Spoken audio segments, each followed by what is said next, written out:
I'm going to start us with a little video here that we whipped up, especially for the people attending this right now, to just give you an overview of what it's like to attend a 5-day live RTT training.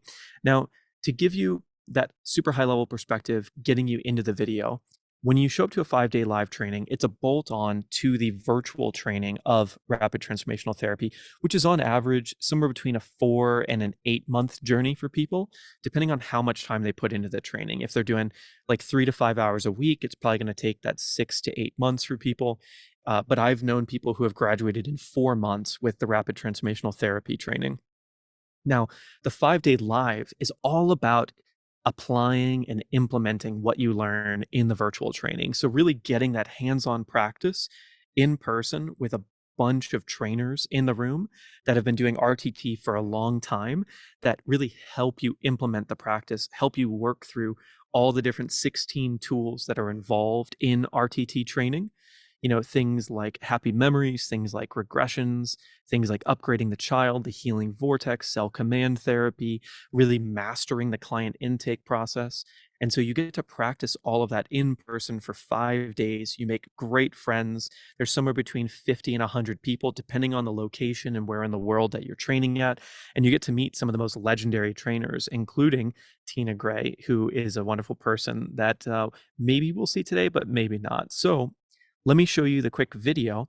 Now, this video was made as sort of a summary of what it feels like to be at a 5-day live training. And you can hear directly from people that attended Rushton just in September this year, just a couple months ago. And I got to meet a lot of these people. It was really incredible. So let me go ahead and do a screen share here. And let me show you guys this incredible experience that people got to have. We're at the RTT Live at Rushton Hall. It's absolutely incredible. 5 days in Rushton Hall. It's just been amazing. Sorry, because it's been such a huge amount. It's the only therapy, the only method that delves deep, goes into the root cause, the reason why, and gets rid of it.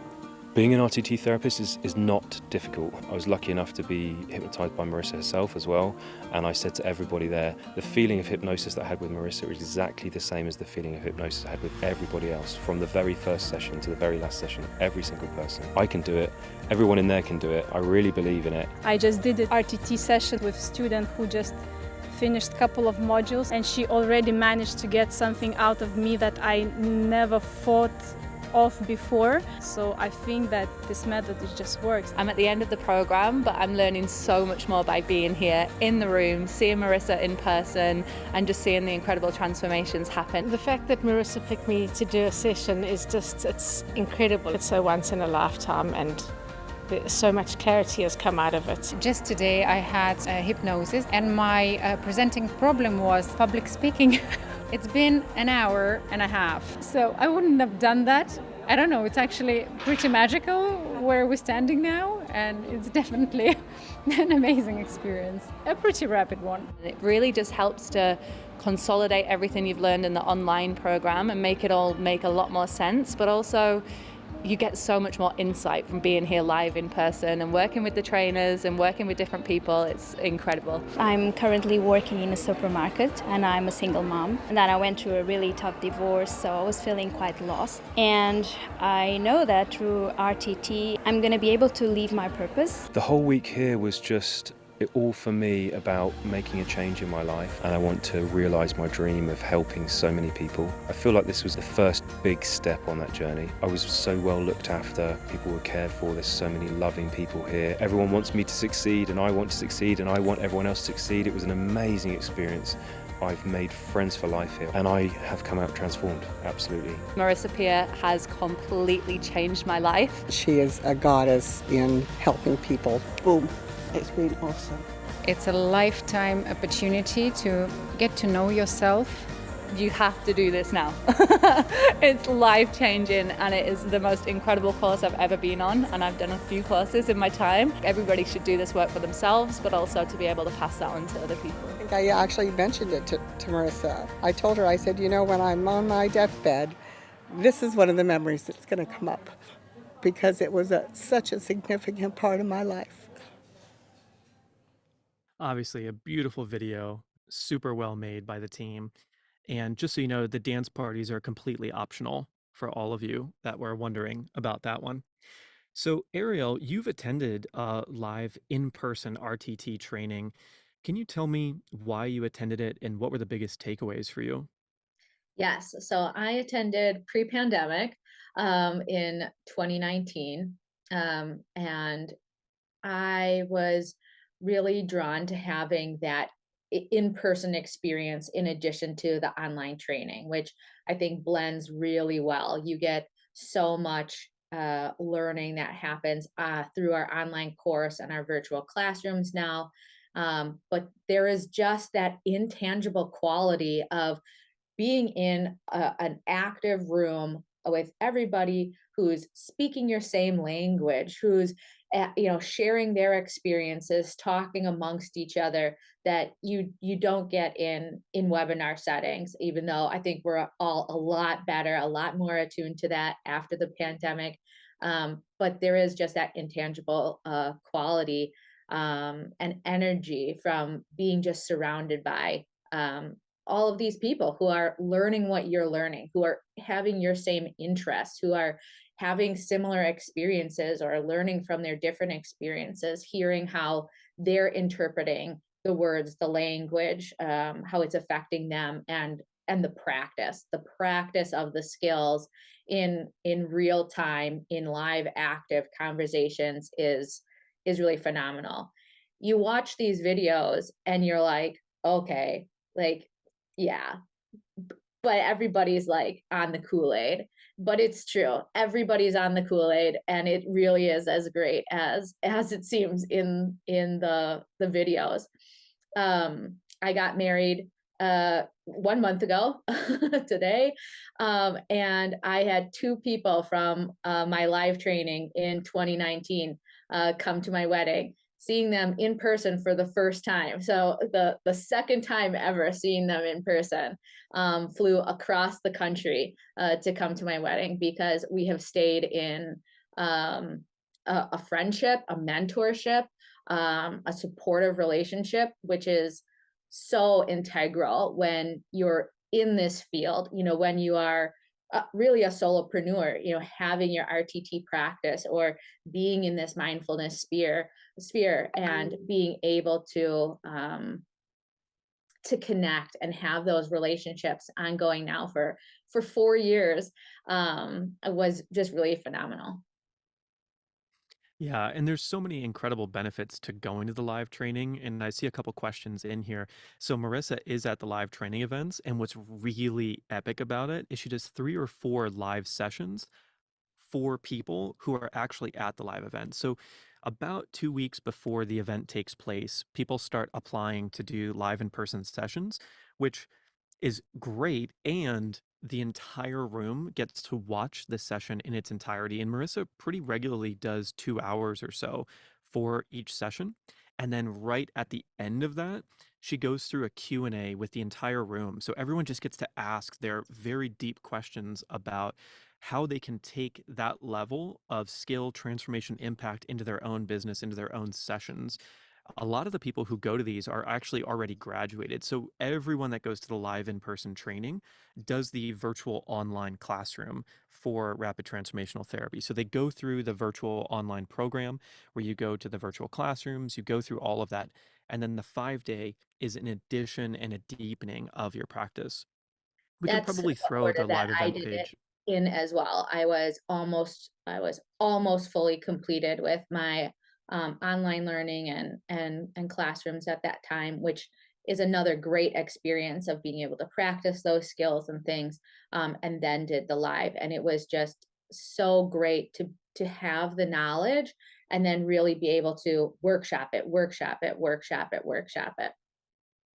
Yeah, I and also, what's when you're saying about Marissa doing the live sessions, in the course, there's a lot of videos of Marissa doing those sessions. So we see that throughout all of our course content, the live therapy sessions recorded with Marissa, but being there in person and feeling the energetic shift while she's doing that is so powerful. But that Q&A afterwards is great. We actually host in the alumni, in our alumni forums, a casework and challenges with Marissa, and it's just workshopping our as a graduate, our case studies with Marissa. And it's just amazing to hear her process, to be able to ask her the questions. Well, why did you ask this? How did you lead to that, right? What made you ask those questions? And so those Q&As right after those live sessions, in the live training is totally worth the whole experience, because you're really getting to hear how the master unraveled that, and ask her those follow-up questions of why this, why didn't you ask this other question, why that, where was your thought process with that, and really being able to break down that session as well. Yeah. I mean, the Q&As are one of the best parts, and the fact that you might be able to get a live session with Marissa is an additional really incredible experience. Although I would prepare for quite a bit. I've had 2 sessions with Marissa. It takes 6 months to a year to fully integrate a single session with that woman. It's so powerful and so intense, and she can read you like a book within 10 minutes. And what's incredible about seeing that in person is you start to notice these sort of nonverbal things that you can only really feel in person about what she's exactly doing to get that type of experience out of someone. In addition to meeting so many other people, getting so many sessions yourself throughout that week, and getting so many different perspectives on how you might go about a particular tool or how you might go about a particular process, not just from the people you're training with, but also the trainers that are coming around and consistently helping you and supporting you in delivering these incredible experiences. But what is even more amazing beyond that is the fact that when you go to these live in persons, you have the whole morning to really not just get your mindset ready, your emotions ready, but to hang out, have breakfast with everybody, and get to interact with all these other students. Like Ariel was saying, that's why you actually get so close to these people. Is if you can imagine 5 days of boot camp style RTT training in person, the virtual classroom is amazing. You can't actually schedule a one-on-one with Marissa, by the way, Melanie. I wish that was a possibility, but as there's only one of her and the sessions are pretty intense, what you do is you put in the application to get the one-on-one session with her, and then she chooses people throughout the week, and it's usually 3 or 4 throughout the week, where she kind of chooses what seems most interesting to her in the moment, and also in harmony with what she thinks will be most valuable for the class to see in person. And it's always sort of a case-by-case basis. Mercer really goes intuitively on a lot of it, although the applications are pretty well thought out. So another thing that's really interesting about the live in person is, so you've got people who are maybe just starting the course, you've got people that are midway on the course, and you've got graduates who are already running their business.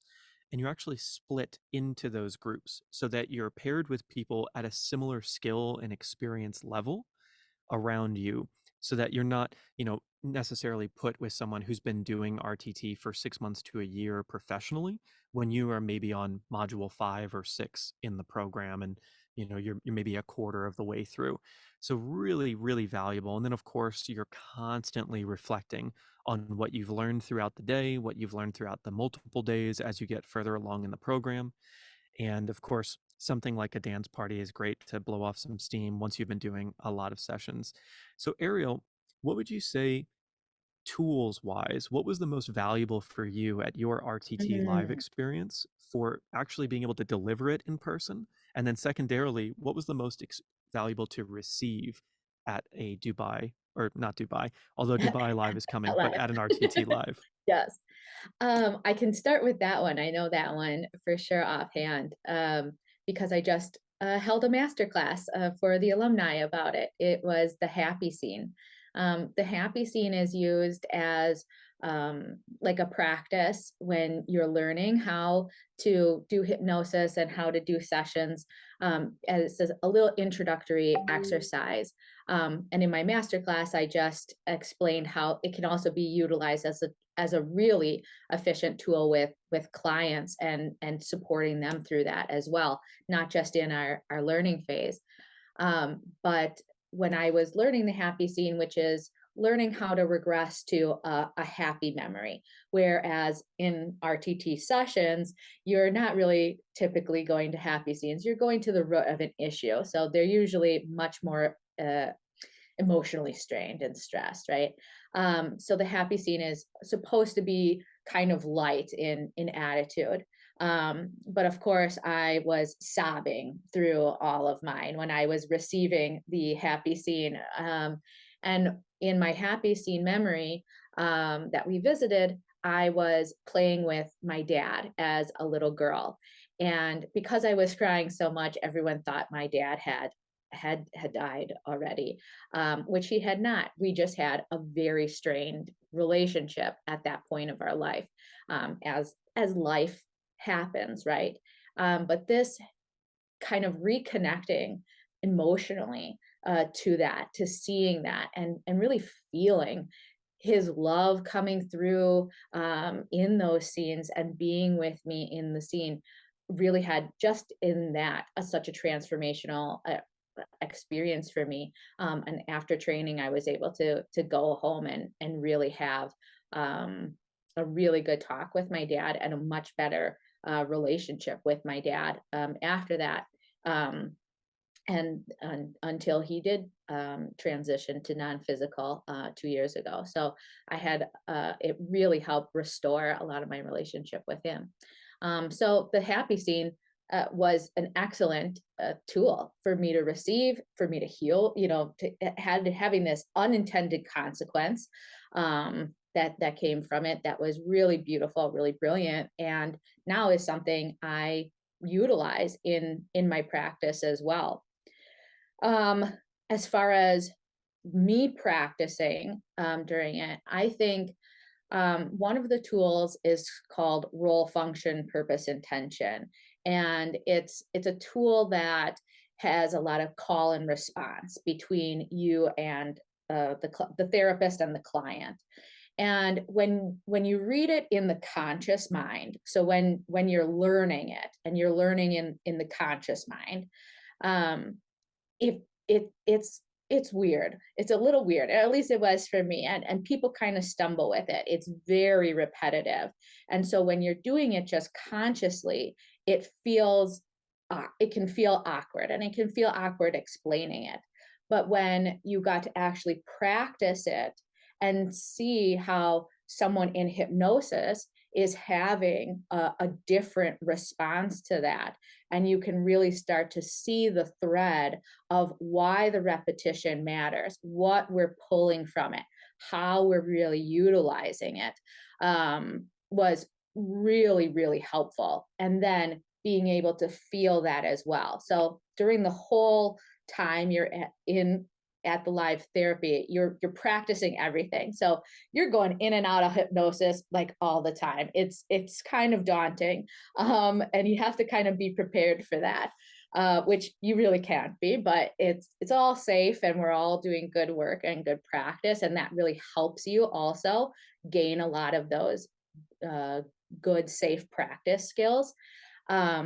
But being able to then receive that tool right after or soon after, having that exchange and feeling it yourself in the hypnotic state, and having those ahas of, oh, okay, this is what we're doing. This is how this is coming together, really helps. And I think there's an intangible magic, and I use that word, very loosely here with this, but to say, when we're talking about working in hypnosis, right? When we're working in that subconscious, where just saying it, explaining it to people on that conscious level, you're like, okay, well, the root of your issue in this first scene was, you spilled the whole jug of milk when you were 2 years old, and your grandpa who was watching you, scolded you and said, you can't do anything. And somehow now you've held on to that belief as a 35-year-old person that is trying to get a promotion at your job and won't apply for it, that you can't actually do anything, and you've made this link. And you're like, what? Or like, how could that be affecting you? But when you're working in the subconscious, when you're working in the hypnotic state, that emotional state, you're like, oh my gosh, I've been holding on to this, that because I spilled the milk and my grandpa yelled at me, I believed I couldn't do anything, and I'm not doing it. And there's this, to me, that's the magic. It's this inexplicable to the conscious mind, like link. And when you're in these practices, you're able to, I'm going to say it, feel that magic, right? Really feel that in these exercises. And to me, it gives life, it gives a full life to the session work and all those tools. I've got a quick exercise, just a chat exercise for everyone to respond to give you an idea of what this RFPI, this role, function, purpose, intention is kind of doing. But Ariel, I don't mean to put you on the spot. Would you be open to doing either a happy memories or an RFPI experience for everybody Sure. here in a few minutes? Yeah. Yeah. Mm-hmm. Amazing. In the Yeah. chat real quick, everybody, what would you rather? Would you rather go and experience a happy memory in this like deep mindfulness state that we call hypnosis? Or would you rather look at the RFPI, the role, function, purpose, intention of something that you're experiencing? Go ahead and put in the chat which one you would rather. Ooh, 50-50 already right out of the gate. That's nice. Okay. Okay. While they're coming in, one Ooh. of the questions was, had I done hypnotherapy before starting the RTT course? I'll just answer that while people are voting. I had my own personal RTT session before going to live. So it was actually what really encouraged me to go to RTT training. I had heard about Marissa's work on a podcast actually, and there was something with it that just resonated, boom, just fully with me. I was kind of in the midst of looking for a career change, but really a soul purpose was what I was really searching for, and doing a lot of personal development work to find that more of myself, right? We're always growing, we're always transforming, and finding what was that right next step for me. My beautiful paper flowers are from my past life as a bridal shop owner. So that was, I had to close my shop due to landlord things, and was like, okay, well, if not that, then what? Because that was a big dream of mine that was accomplished. It was fulfilled. It was cut short in my feelings. But what was I going to do now? And I did have an RTT, a one-on-one RTT session, because I was like, I felt really, really drawn to the work of RTT. But I thought, I should really experience this for myself first and really get some of that healing as well. So I had experienced it in that way, which was phenomenal. Definitely changed my life. I say it brought the standard of my life up, raised the bar on my life in such a helpful way. I've gone on to have many, many more RTT sessions as your life continues to transpire and you continue to grow and you continue to work on things, which is beautiful. But I had that session, and then about maybe 9 months or so later is when I signed up for training, doing the online components, and then it just worked out timing wise that it was close to the end of my online components to attend the live. So before we get into the RFPI, which was overwhelmingly the answer that people would like to do, let me give you some examples of things that I usually talk about with people around role, function, purpose, intention, because you want to come into it where ordinarily in a session with an RTT therapist like Ariel, you would spend a long time deliberating what you actually wanted to work on, what were the symptoms in your life that you were experiencing, because again, we're dealing with this subconscious mind. A lot of these things you may not be completely aware of, and so bringing awareness to what's actually happening for you and why it's happening is the whole purpose of RTT, so that we can then transform what is happening internally under the surface for you so that you can have a different expression out there. So let me give you some examples.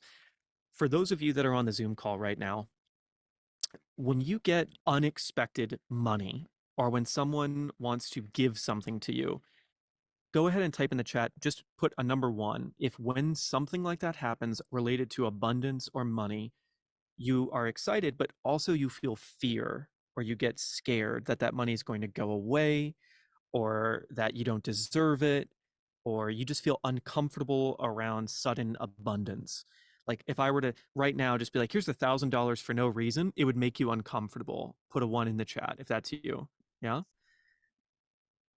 So that is an example of like there's something going on. There is a feeling that is associated with something that should be amazing and beautiful and encouraging, but it's not. So Camille would be thrilled. That's amazing, right? If you have some fear, if you have some negative emotion associated with something great like that, that might be something you'd like to bring into this exercise that Ariel would do. Let's go for the next one. Let's say you go to your doctor and you get all your blood tests done, or your personal trainer, and they do your assessments and everything is amazing and you're super healthy and you get the green light across the board, but you feel fear that something's going to go wrong and that that won't last. Put a number 2. If you feel like whenever there's a good health news, but then you get scared, put a number 2 if that's you. If you have a feeling that you should be thrilled, you should be excited, but for some reason there's fear and there's like something wrong about that, that'd be number 2.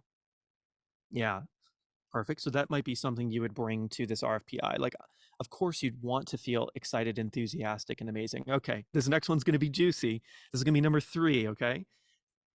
If someone tells you that they love you, do you feel uncomfortable or fearful, or does it make you avoidant? Put a number 3. If someone shows you love, expresses love, someone shows interest in you, someone tells you that they love you, does it make you uncomfortable? Put a number 3. A lot of people with number 3s. So again, the ideal here, oh, Sylvia said 1, 2, and 3. Yeah. So 3. Okay, I got one more for you before we get into here. Number 4. If someone praises you and tells you that you're amazing, if I were to say you're incredible, but you get uncomfortable or you have some fear, put a number 4. If when someone says something about you being awesome, it makes you feel less comfortable, put a number 4 in the chat. Okay, a lot of 4s. A lot of 4s here. Oh, Jutta said 1, 2, 3, 4, 5, 6. Okay. So now going into this RFPI exercise, I want you to think about the reason why we feel uncomfortable or fearful around these beautiful things in our life is because of some thought, feeling, belief that we formed way earlier on in our life. And that's what Ariel is going to be helping you investigate here and figure out why this negative feeling is actually serving you. So the whole premise here is that these negative feelings are doing something beneficial for you. They're actually not bad to have these negative feelings. This is a good thing for some reason. Now the question becomes, do you want that to change? Do you want to feel excited and thrilled about good things happening for you? If you want to feel good when good things happen, type yes in the chat. If you'd like to feel good when good things happen. Of course. Wonderful. Okay. So that's the preface. If you don't want to feel good, this may not work for you. If you do want to feel good, this is probably going to be really amazing and beneficial. And this little surprise session that we're doing, I'm putting Ariel on the spot for, might change your life forever. And maybe we'll see you at a 5-day live training soon, so you can do this for other people. Without any further ado, I'm going to pass it off to the wonderful Ariel, and we'll go through a little exercise here. Super excited, everybody. And no pressure here. Everyone has a different level of depth that they're going to go into. You cannot get this wrong. There is no right or wrong here. It's always going to work. It only works every time. So no pressure. just relax, and decide to feel good after this. Wonderful. So, Skip, you did such a beautiful job explaining those kind of four different scenarios of feeling. And to me, what I heard the common link is in receiving, um, receiving good things. Is that what you're hearing the kind of connection is, or how would you like to phrase what feels good to phrase that connection for you as? Yeah, to feel good when good things happen. Yeah. Okay. Are you going to be responding, or are we going to be having it open to everyone to be working through? We could be open to everybody. Okay. All right. Sounds good. All right. So here we go. So everyone, let's just start by taking a slow breath. We're going to do this as just a mini exercise. So I'm not going to do the full hypnosis, but one of the easiest way to connect to your subconscious mind, which is a brilliant, easy tip, is that what you're doing is just rolling up your eyes as if you're looking into your own eyebrows. And what this is doing is triggering your REM state, which you access every night, hopefully. It's a natural state that your body enters into. We go in and out of a hypnotic state, which is really a connection to our subconscious all throughout the day. But rolling up your eyes and having that intentional connection to your subconscious, to me, is like calling your best friend on the phone. You're always friends, you always know you're there, but you call them directly. So it's just a little tip, a little trigger, and you can do this on your own outside to help you relax as well. So what we're going to be doing is rolling up your eyes, and we're going to take 3 slow breaths here, and then I'll direct you to close your eyes and we'll go into the exercise. All right, everybody. So now let's just roll up your eyes as high as you possibly can, as if you're looking into your own eyebrows, and taking a slow breath in and exhaling out nice and slowly, leaving your eyeballs up. You may feel a little of that fluttering sensation, which is totally natural. And a second slow breath in and out. And one more time. Slow breath in. And this time, as you exhale, you can close your eyelids down, all the way down. And as your eyelids shut down, the muscles and nerves in and around your eyes become heavy, droopy, drowsy. And what you're really feeling is a deeper connection, a more intentional connection to your subconscious mind, that inner state, that inner knowing within yourself. And now you can allow your eyes to just relax and just tune your focus inwards. And you can imagine that your eyes are turning inwards to the place within you that came up with this issue around receiving good things that may be affecting you in your money, in financial abundance, that may be affecting your love life, receiving love, receiving praise, receiving compliments. It may be affecting you in receiving good health news. It may be affecting you in your career. Whatever that is, that block of receiving good things, your inner knowing is now focusing in, tuning in to directing your mind to talk directly with that block, that issue with receiving good things. It's the easiest thing you can do. You don't have to try or do it. We're just commanding your mind to talk directly to the issue, the part of you that developed this block to receiving good things. And that's who we're talking to today. You're still who you are, but you have found and identified the part of you that came up with this block to receiving good things because it thought it might have some useful role, function, intention, or purpose in your life. So you can do this now. You can do this out loud to yourself because you're all on mute. But what I want you to do, I'm going to say a phrase. And as I end that phrase open, I want you to repeat the phrase and fill in the open words. And it's perfectly okay if this sounds repetitive. It's a little bit of a repetitive exercise, as I mentioned earlier. But just allow those words, those feelings, maybe even those memories to come forward and listen for what comes up.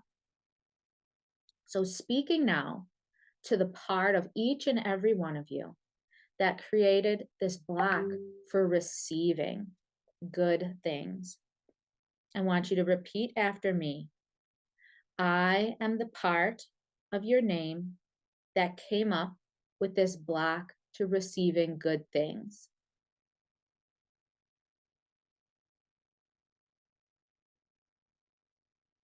And my role in your life is to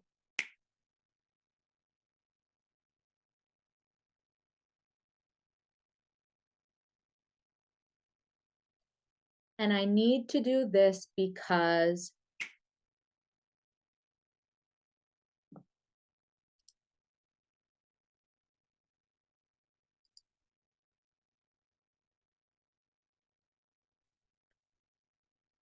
I'm the part of your name that came up with this block to receiving good things.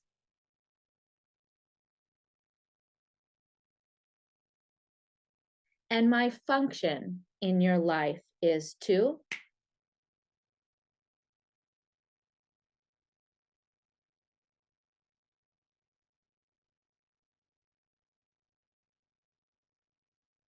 and I need to do this because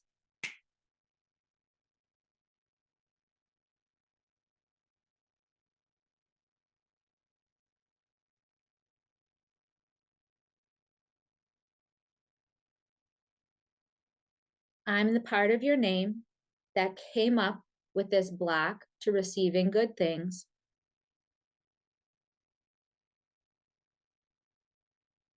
And my purpose in your life is to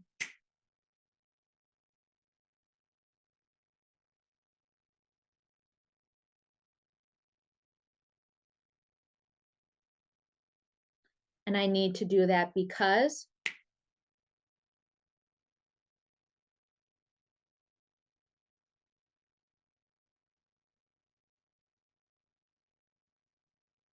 I'm the part of your name that's still holding on to this block to receiving good things.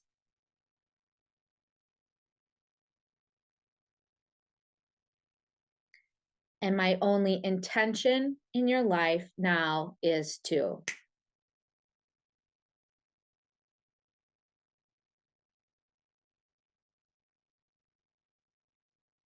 And I need to do this because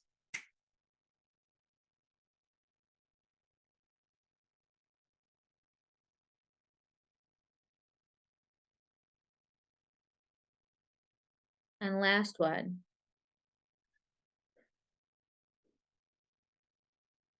I'm the part of your name that came up with this issue when I was how many years old?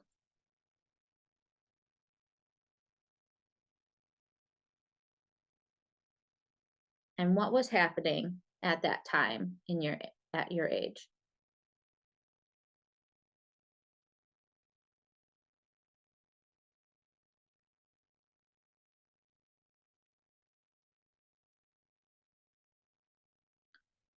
So maybe you were a child.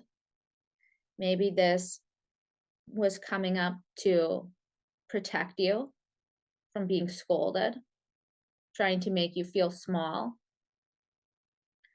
Maybe this came up to punish you because it thought that you had done something bad, which often happens as we're learning and growing and trying to figure out this world. Maybe it came up to prioritize you. to help highlight your needs, to help showcase you. But maybe it did it in a way that wasn't very good, right? Feeling bad about receiving good things isn't great, isn't fun, isn't how you want to live now as an adult. So now let's ask that issue, has it served its purpose? Has blocking yourself from receiving good things served its purpose? Has it helped you?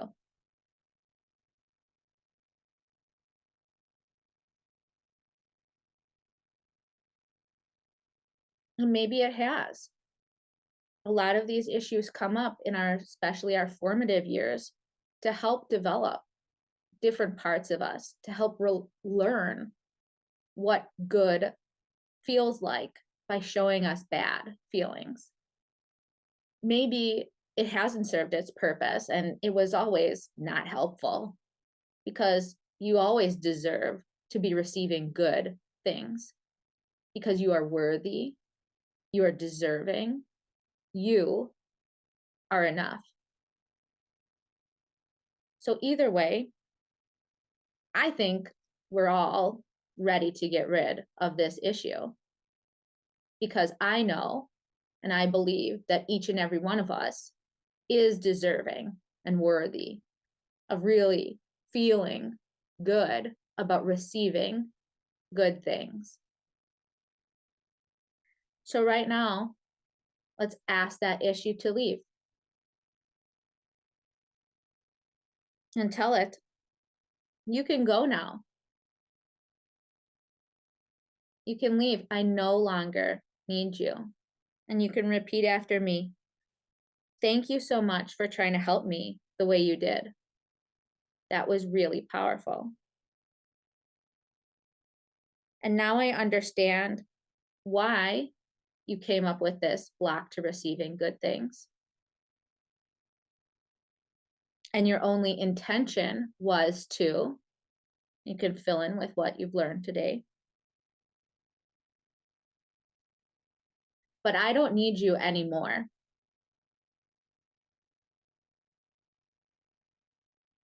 I'm no longer, however old you were when the issue came forward. I'm now your age, an adult, a grown adult. And I no longer need to feel bad about receiving good things. So I don't need you anymore. And I am casting you out of my life, out of my body, out of my mind, today and every day moving forward.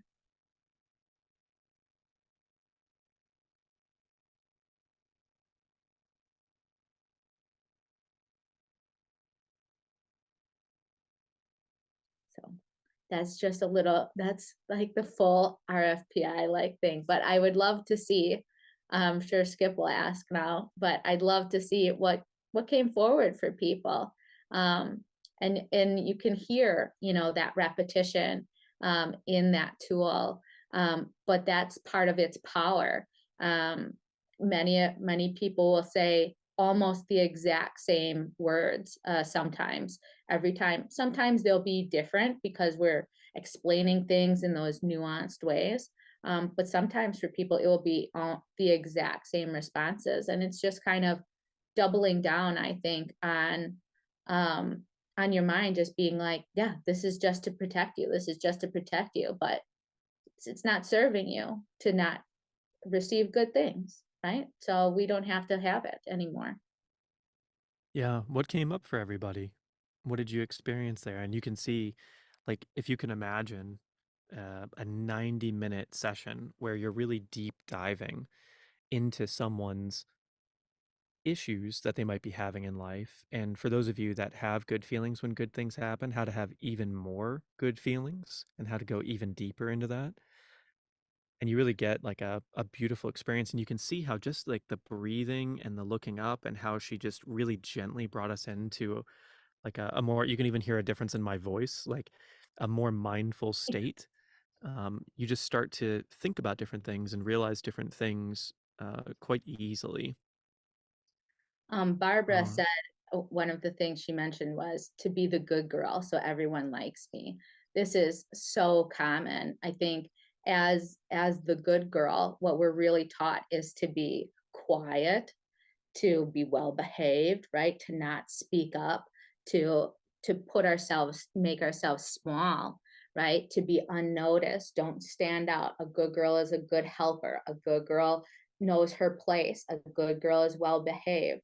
But when you're in a work environment where you're a leader, where you have good things to say, when you have things to share, when you're ready for that promotion, what do you need? A strong voice. You need to share your opinions. You need to be able to show up, stand up, show out. And those don't fall into that small good girl role. And so, although that good girl has such a, arguably good intention, it can also create a lot of those limiting beliefs. And so, this is about upgrading that from that good girl to an empowered woman. And that would be something like Barbara, what we would be working on, and what kind of would come after this, after releasing that issue, which has a little bit more to it when we would be talking directly. We'd be then empowering, putting in more of those empowering, that worthiness, that ability to, that confidence to speak your voice, to share that, to receive those good things, and really allow that into our body, because we're worthy of receiving. We're enough, we're lovable, we can and do deserve to receive them. So that would be kind of what else would transpire in the session as well. Don't shine too bright or be too smart or strong or amazing. Stay small, so everyone will like you. Eve says, yes, it's just that same kind of thing. But instead, we want to say, actually, when you show up as your full self, as your full confident self, you're attracting like-minded people, like we do at RTT Live Training, where when you're saying, yes, here I am, I'm learning hypnosis, and I'm that person, right? I as an American, I tell my clients, I had the same qualms about hypnosis as everybody else did. The only time I heard about hypnosis was Dracula, and it's nothing like that. As we all just experienced, it's not being out of control like we are in Dracula, but you're actually more in control. You're more connected. You're more in tune. You are more yourself than in anything else. And that's what we want to pull out from you, because we want you to be thriving as your best, authentic, lovable, deserving, worthy, enough self. And that's what we do through this. And you can come to the lives and be with other people who are also doing that, and also wanting that for other people, and being in your fullness of yourself, and surrounded by that energy. Yeah, and we've done our absolute best to make the most incredible online program for being able to attend virtual classrooms and to experience so much of this. And like Ariel said, once you're in the alumni, people like her come and teach these wonderful classes to deepen your practice, deepen your knowledge, deepen your experience of being with everyone. But the live we've crafted, because we know with the virtual experience, while it's so good, there's people that want to go even deeper, and there's people that want to experience this in person and get a ton of repetitions of delivering these experiences to other people that understand what we're doing as professionals in RTT. And right now, if you have questions, go ahead and put them in the chat, and Ariel and I can go ahead and answer some questions while we're still here for another 10-15 minutes. There's so much to know, so much to learn. I know we got through a good experience today and quite a few questions, but there's an infinite amount when it comes to becoming one of these transformational professionals. And the way that we really see what we're doing in the world is we want about 250,000 rapid transformational therapists out in the world. Right now, we have 8 to 9,000 that are actively practicing. What point in the training do you recommend we attend a live? I would say it's really good anywhere. I mean, Ariel, I can let you answer on your perspective. I would say it's really good if you go about 3 months into training, because you'll have some experience. It'll give you a little bit of fire under your butt to get through the virtual training and the online modules, so that you have a decent amount. You've hopefully been to 1 or 2 virtual classrooms, maybe even 3, and then you can go into that. You do not need a school degree to do this. We've created such a robust training system that you don't need any prior education to do rapid transformational therapy training. It's very comprehensive. Ariel, what would you recommend for people? I say the same. I think that but once you sign up, so one of the things people are asking too is it separate? If you sign up for the live training, that includes your online components as well. Correct? That's how the sign up is. Yes, I Mhm. believe so. Yeah.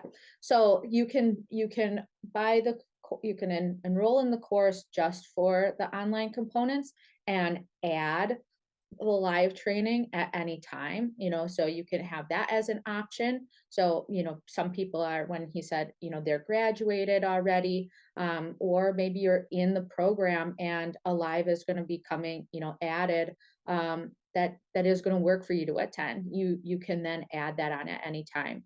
But when you enroll for the live training, that does include the online and the virtual classroom part of it as well. So you're getting that all together. You can also do it just as an upgrade once you are enrolled as a student or graduate.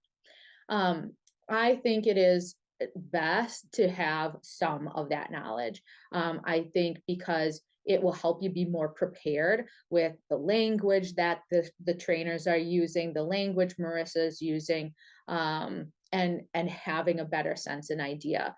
And even if you're not able to attend some of those virtual classrooms yet, if you're just going through the online modules and getting the content from there, even that's going to be really helpful, and I think will really set you up better for attending the live. But I've been on a welcome call with someone who, which typically happens 2 days after signups, and she's like, "Well, I've gone through all the modules," and I was like, "Okay, have fun for the next 6 months, like going through them again." But that's actually great. She was so excited. She just busted through it. I'm like, "Did you do anything else?" She's like, "No, I just watched all the modules." I think 2 days I don't think that girl slept. Okay. But you can do that, right? So you can just dump dive all of that information and attend the live, get a lot of that practice done. Or you can take your time. It's a lot to take in. Although you're learning so much, it's still just a lot to process, a lot to take in. And we often see people, going back through their modules, not just once, but twice, and over again. And especially after you're attending, a live or the virtual classrooms, revisiting the explanations further in those tools, right? This is, everyone's moving at their own pace through all of this. But yes, I highly recommend being in the content and then attending the live, but that can be done in a lot of different ways. You want to answer that one, the Maria Yeah. question? Yeah. So someone said, I'm scared of remembering things in hypnosis. Do I need to remember them in order to release them, or can it happen without it? I think this is really common, especially when something happened, right? Dad was abusive, you had a sexual trauma happen. I actually work a lot with, and statistically it's bound to work with a lot of 1 in 4 women are sexually assaulted. But I work a lot specifically with women who are the survivors of sexual assault.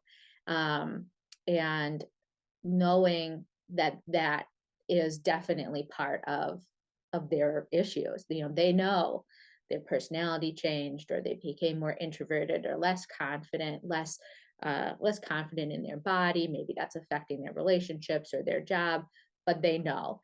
A lot of times when we're working with RTT sessions, people don't know. They're saying, I just don't feel confident.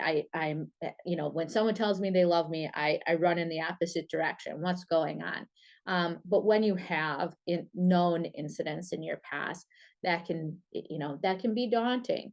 On the other hand, there's plenty of people who say, I don't remember anything that happened before I was 16 years old, 10 years old.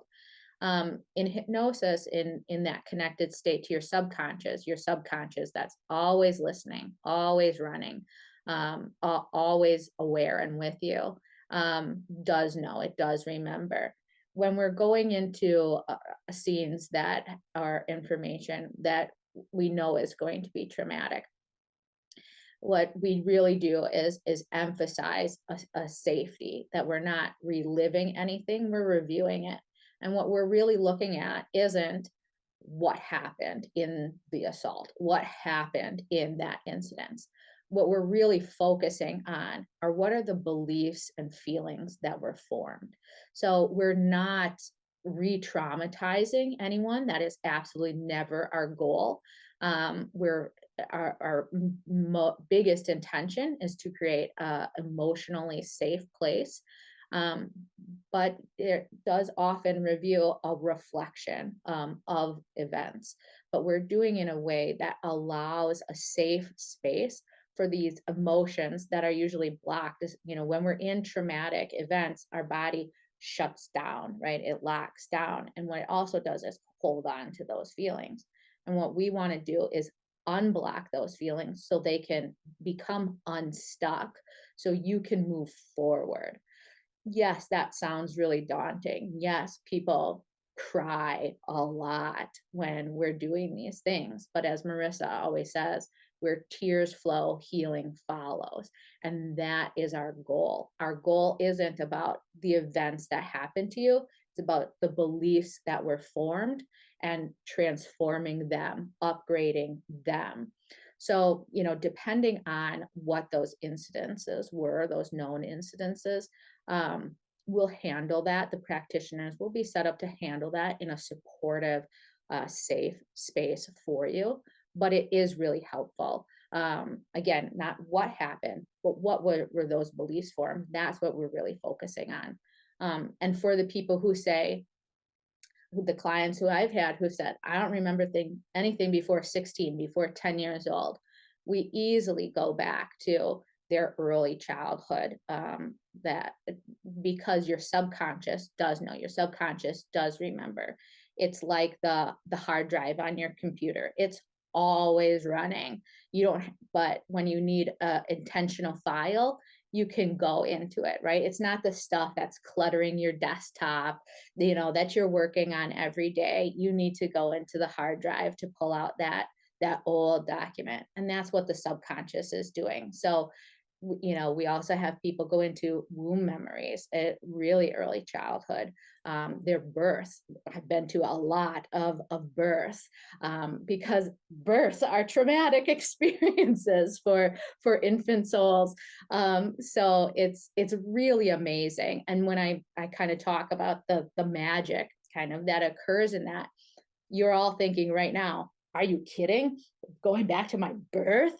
And it's like, yes, it's amazing, because in that time as an infant, you're pure sensory, you're pure feelings and emotions, and that's stored with you, and we can access that in the subconscious state. Elijah asked a great question, which I've talked to so many people about, which is, do I have to fully figure out my own traumas and heal them to provide RTT services? Well, there's a couple ways to answer that question. Number one, Marissa loves to say, you cannot be an AA, an Alcoholics Anonymous counselor, if you've never had an alcohol problem, because you don't understand people that have had an alcohol problem. So RTT therapists, the most successful ones that I know of, have had the most challenging upbringings. They've had the most challenging lives. They've experienced a lot of things. And everyone's had challenges in different areas of life. Some people have had, like, people are listing out different things that have happened to them in their life, which means you can now sit with and understand and empathize with people who have been through something similar in a really authentic way. And you'll see, as you go through the training, as you get closer to becoming a therapist, as you start to figure out your niche, you'll figure out who you really feel the most fulfilled in serving. And Yeah, that's a really and beautiful thing. Yeah, go ahead, Ariel. yeah, and I'll say in that when he's talking about that too, we're not always talking about that big T trauma. And if you're thinking, oh well, I don't have big T trauma like in my life, right? I wasn't sexually abused. I wasn't, abandoned by my family. My parent or sibling did die when I was early on. I am an empath, and so that is kind of falls under your smaller T trauma, but really changed my experience in how I went through life. And RTT for myself and learning about the subconscious, learning so much more about emotions and feelings and the way our mind and body works has helped me profoundly in balancing myself, strengthening myself, giving myself better boundaries. So, but what I will say with this is, on a personal note, I highly recommend experiencing an RTT session before training. We have an excellent list at our professional listing through the website where you can connect with one of our graduates. Um, but I also think that as um, people who are interested and vested in personal development, we are always on our personal development journey. And so as you become that person who is helping other people, you are inevitably always going to still be working on yourself, because that's where your growth is going to be coming from. That's where your development is coming from. Even if you only stay with the RTT method as your primary focus, which is so fulfilling. That's mine. There's when we're talking about those niches, like I said, I work and really support a lot of women who are sexual abuse survivors, and so I've learned more about that, learned more about what their specific needs are, and that. And I, after my father transitioned to spirit, learned a lot about the grief process and how that has affected us, and learn more about that for helping not only myself but now my clients, and seeing things with that too. So you're always working on things, and new things will always be coming up for you as well. So you'll know, and if you're feeling called to this now, that's the right time. I felt such a deep calling to attend, to learn the RTT practice, but it was after my own RTT session, and I just felt like, um, am I just on this high from this great session? Now I'm going to do this for other people. And I really sat with it, really felt into it. And the more that I workshopped it with myself, the more I kept talking to my friends and my family, I just kept saying, it's what I already do. And now I'm going to learn how to do it at a deeper level with more tools and more structure. And it just felt like this great alignment, for me. And it took me a little bit of time to work up the money for it, but that was also part of my intention setting. I said, okay, if I'm doing this, the money will come to me. And it did. And I was able to sign up. I was able to attend live. I was able to do all these things, and later start my practice, and now work for the company as well, which I'm so happy to be doing. So you'll know when it's the right time, for you. And I really encourage you to really be with yourself about when the right time is. But I think if you're being called, to attend these types of webinars, you're a lot further along in knowing that is for you than before. And something as just a phrase, or, like Marissa says, our words are very powerful. So the exact words we use, something I would suggest that you may or may not take on today, and we can talk about for the rest of our lives, is when you think about clearing or you think about healing as it relates to RTT, really encourage you to think about getting even more of something. So, like in the beginning, when we talked about money, love, enoughness, and praise, and health, and we also talked about health, think about, okay, at every level of the game of life, there's going to be new ceilings. There's going to be new roadblocks that you approach. So you're always going to be sort of healing things. And when I think about healing, I really visualize a forward momentum. You're always going forward in life. You can't go backwards. You can only ever go forwards. No matter how down or how backwards you feel, you're always moving forwards. The question is, at what pace and how comfortable is that forward momentum for you?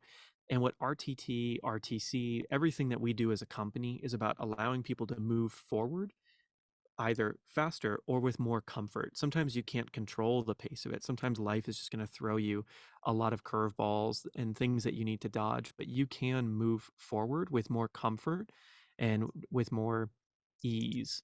And so that's really what the goal is. So every time you think about getting a session or going through healing, think about just moving through life with more ease. And that's really what we're here to do, is create an army of people that allow humanity to move through life with more ease. So that's the goal.